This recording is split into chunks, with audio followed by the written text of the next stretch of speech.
What's going on, everybody? Ben Riehle here, founder of the Apex Real Estate Network, and I'm here with my good friend, longtime business partner and client, Kevin Rapport from San Francisco, California. What's going on, man? Hey, buddy. So we got a special treat today. Kevin and I have been invested in real estate for the last 10 years. We've done 15, maybe 20 deals together at this point. And he's doing a project. He flew in to check out a sixplex that you bought, right? Yep. And we wanted to talk a little bit about the numbers. I want Kevin, as an out-of-state investor, to walk you through how he views a project, how the numbers, how he looks at them, and really how he's building wealth through real estate working with our team. So you want to talk a little bit about the deal, how it was sent to you, what your initial thoughts are? Yeah. So real estate is not my primary occupation. So it's something I do on the side. I don't have a ton of time for it. So that's why I work with you guys, because you take the difficult work out of it and allow it to be fun for me. You guys sent me this deal with a sixplex. It was 3 duplexes, all on one lot. They were in somewhat need of repair. The purchase price, or the asking price, I think was like $305. We got them to come down. I think I ended up paying $270 for it. Yep.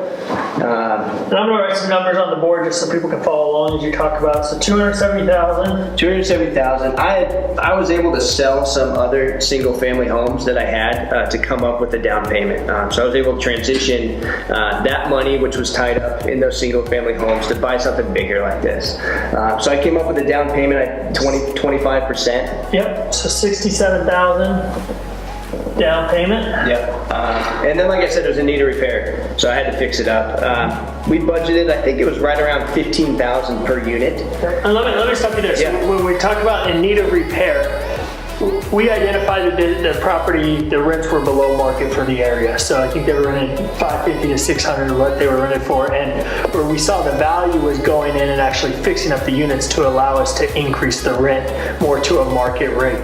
So that's what you're talking about when you're saying it was in need of repair. They were occupied. It wasn't, people were living there. They were occupied. People were living there. The tenants weren't the best tenants. They weren't necessarily paying their rent on time every month. It was undermanaged in the fact that the rents could have been higher. We saw that and said, hey, if we fix these units up just a little bit, we can get substantial more rent and potentially get some tenants in there that we want in there, that are going to pay their rent on time, that are going to take care of the place, that are going to be good tenants. Sure. So got the construction company out, went through, got bids, and it's looking about $95,000 to do full renovation. What kind of stuff are we doing to the project? It's little things. So some units had carpet that was just thrashed, right? So we're going to rip up the carpet, we're going to tile the floors. And these aren't very big units. They're all 2-bedroom, 1-bath units. Some of the bathtubs have cracks, so we're going to refinish the bathtubs. The kitchen was a little, wasn't set up quite right, so we're going to kind of reconfigure the kitchen, add a dishwasher. We're going to add AC to all the units. Big deal in Tucson, right? Yeah, of course. So we added AC, put in some ceiling fans, repainted. The exterior was in pretty good shape. We're going to repaint the exterior, and we're going to put all new dual pane windows in. Right now, they're just single pane windows. So this is going to be fresh, modern look. Yeah. Fully remodeled complex. And the cool thing because of the relationships you have in real estate, you were able to get part of this remodel finance as well. So you're only having to come out of pocket 25% on the renovation. Correct. So this is how much we're remodeling the property for, this is how much you're purchasing it for, and then your actual investment out of pocket for this remodel is going to be $23,750, right? Correct. I was able to get a construction loan, which allowed me to instead of paying $95, pay $23,750. And again, that money just came from other deals that we had done together that I was profitable on, that I was able to sell and help me finance this project. So Kevin, very similar to very fortunate. We started acquiring real estate really at the bottom of the market back in 2009, and so we were able to reap the benefits of the appreciation as the market corrected and turned around. And so as a result, you were able to move out of those assets. They kind of have reached their peak volume. I think I called you and said, I think it may be time to sell a couple of these properties. I'm not sure that they're going to be able to go out much more, right? Right. And then we identified a new opportunity. So total out of pocket on this from selling your other properties is $91,000. Where is it? Let me see here. I got my cheat sheet here. $91,250. Cash. That's what you're going to be into the property, right? Correct. So everybody, remember what we got up here, how many races, so I can get us more room. Now, Kevin, talk to me a little bit about the numbers after we get this remodel done. What we're budgeting? So now we've been able to increase the rents from $550 with tenants that aren't necessarily paying their rents on time or have the money, to now getting it up to the $750 range. Yeah, and I think management's pretty confident in that number of 750 once we get the property turned around per unit. Right. And we're going to have 6 units over there.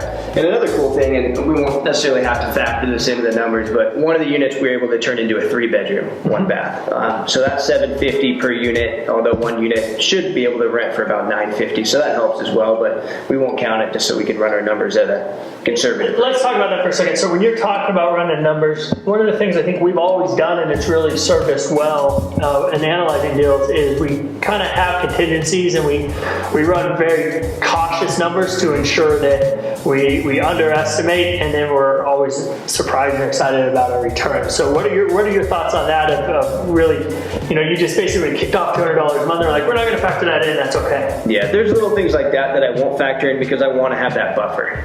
The last thing I want to do is wake up and have to owe money because I didn't factor something in, and now I'm not making as much as I thought I should. So I'd rather say up front, hey, I'm only going to make X, but if I can make more than that, that's awesome, but at least I know I'm not going to make less than X. Sure. And I think that helps. So we got $4,500 coming in a month is what you're looking at once we get this property turned around, and I think it's about a 4-month project, right? So 4 months, yeah. You're gonna take about 4 months to get it turned around, about $4,500 coming in. Now talk to me a little bit about how you kind of factor in all the expenses. As a landlord, you're gonna have expenses. You're out of state investor, so talk to me about some of the expenses that you have and how you factor those in. So your standard expenses are going to be your property tax and your insurance, right? You're always going to have those for every property. If I was in town and able to manage the property myself, I wouldn't have a management fee, but because I'm out of state and really I just don't want to take the time to manage a property, I'm then going to have a management fee. Most management fees are 10%, so I would factor that into my expenses, 10% of the monthly rent. I'm also going to factor in just repairs and maintenance, especially because this is an older unit. We didn't knock this down and build a brand new unit. There's still old wiring, there's still old plumbing, there's things that can go wrong with the unit. Sure. We've tried to make them the best possible unit for the lowest possible price, and I think we're doing a pretty good job at that, but there's going to be little things that go wrong, so you factor in little tiny maintenance things that will accumulate throughout the month. When I look at that total number, on a newer unit, I'm looking about 30 to 35% of my monthly income is going to go towards expenses. On something like this, I want to be conservative. It's a little older unit. I'm going to say I'm going to run a 40% expense ratio. Okay. So 40% of 750 or of 4,500 is going to go towards expenses. I'm going to net 60%. Okay, so basically what he's doing here, it's a quick calculation. It's one that, as he said, it ranges between 30 and 50%. A 40% expense multiple on this property makes sense. That's encompassing all of your expenses to own and operate the property. So of this $4,500 a month in rental income, 60% is actually going to come to you at the end of every month. And again, that's property taxes, insurance, property management, repairs. There's also vacancy factored into that number. So it's a quick hand, but a pretty accurate way to figure out what your net income, what your cash flow is going to be. So for that, the monthly income that you're going to receive is $2,700 per month. Not bad, right? Not bad. Passive income, building wealth, travel the world. Kevin, after college, he had built up a real estate portfolio and was able to travel to Australia for 6 months, and he pretty much lived off of your rental income from the properties that we had acquired, right? Yeah. During college. So building that passive income, it just allows so much freedom and opportunity. So $2,700 a month, and this, again, it's assuming that you don't have any interest expense. We talked about the cash you put in versus the total investment before. So talk to me a little bit about what goes on there, because you're not invested fully in cash. That's a lot of money to come up with. Right. So what does that look like? So there is interest on the loan. So it's going to depend on the building. It's going to depend on the bank that you go to. I've gone to individuals for loans before, so that interest rate's going to fluctuate. But essentially, obviously you are going to be paying interest on the rest of the construction loan, and then you have your interest and principal payment as well on the initial purchase of the property. And I think a safe number for an investor to run is about 5.5%. Sure. For your loan amount. And so on this property, the loan amount is going to be the difference between the $355,000 and the $91,000, and that's going to be what you have loaned from. In this case, it was from a bank, right? Correct. And so your interest expense on a monthly basis, or on a yearly basis, is, and I did this math already, is $15,000 a year. And this would be times 12. So your income per year is going to be $32,400. I apologize, it's getting a little wild here with the markers, but let's go through this. This is the income that's brought in after expenses on the property for the year. This is the interest expense that you're going to incur for using somebody else's money. Correct. Right? And at the end of the day, you're going to bring home $17,000. Okay, release that. $17,000 per year on a $91,000 investment. And so at the end of the day, that comes out to an 18.6% return. And I know I'm all over the place. I hope that makes sense. What we're looking at here at the end of this is how he's able to use leverage on a property to maximize the cash that he has available and get the highest return possible, which is 18.6% on this deal. And the cool thing is we haven't even factored in the best part, which is how much you're increasing the value of this property by going through this, doing some of the sweat equity and the hard work to get better tenants and to remodel. So our team has run comps, the investment team has run comps to look at what is the value of the property going to be once it's fixed up, rented out, and kind of all the heavy lifting is already done. And we kind of came out with a safe number in this projection of $470,000 to $490,000, right? Mm-hmm. Do you want to talk a little bit about some ways that you have reaped the benefits of appreciation, both forced and market appreciation in the past? Yeah, well, I think that's key, and I think that's just as important, if not more important, than the rental income.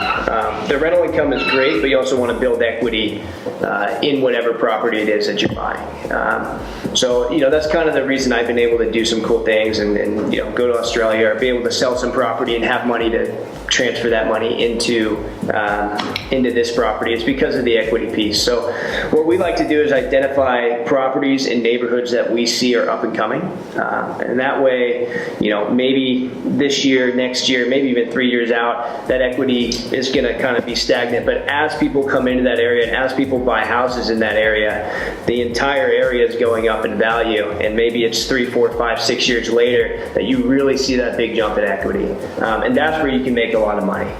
So that's been cool to see in some of the other investments that we've done. So check this out. He came out of pocket after selling some of his other properties, $91,000 to make this deal happen. That's what the skin that you've put into the game, if you will. The total investment between the debt and the cash that he put into the property was $355,000. After we work our magic, take 4 months, get rid of some rough tenants, improve the property, put in quality tenants, the value is going to be around $470,000 for these 6 2-bedroom properties. Total investment again is $355,000. So equity in the deal, he's looking at around $115,000 in equity for going through and doing the hard work and being in a position to capitalize on an opportunity. So from a cash flow perspective, he's going to make 18.6% cash flow every year that he owns the property. And when he decides to sell it, he's going to reap the benefits there, potentially to go to a bigger project, do something else. Also, another thing you could do is you could actually access some of this equity, right? Correct. And maybe do a refinance to pull some money out so that you could do another project. Yeah. And I've done that before too. So you look at a project and let's say you have something like this where you have $115,000 worth of equity, but you don't necessarily want to sell it, but you want to tap into that equity.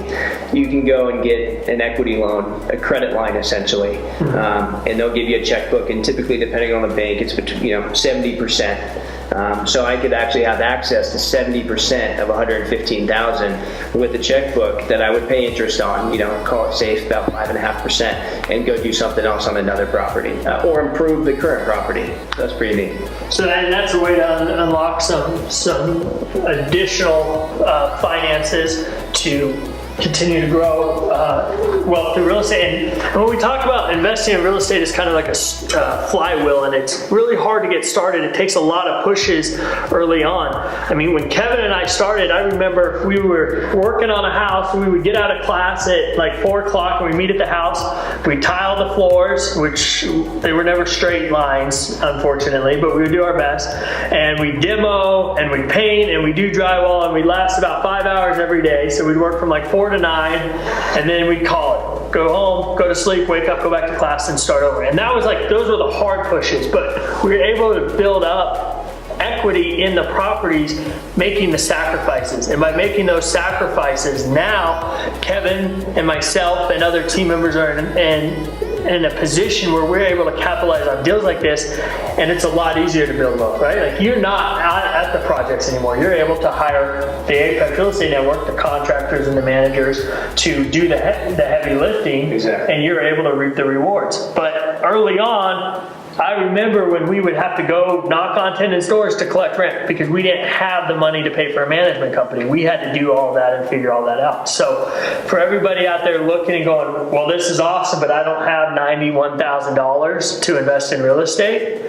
I knew Kevin 8 years ago, and he didn't have $91,000 either. What he had was the drive to work very hard to get it started, and now you're starting to reap the benefits of it. Yeah, it's definitely a process, and some people are going to have more money to start than others, but we had $5,000 each in our first house. We ended up buying a house, putting our $5,000 together, and doing a loan with the person who owned the house, and ended up making money on that. That rolled into something else, was rolled into something else. So I've seen it, we've done it, right? $5,000, and that's how we started. So it's definitely doable. It was a lot of hard work, and it's not always easy, but it's fun. So, and then you eventually get to the point where, you're not sweating over the $5,000. Yeah. So for anybody that's interested in this, I know there was a lot of numbers jumbled and kind of all over the place.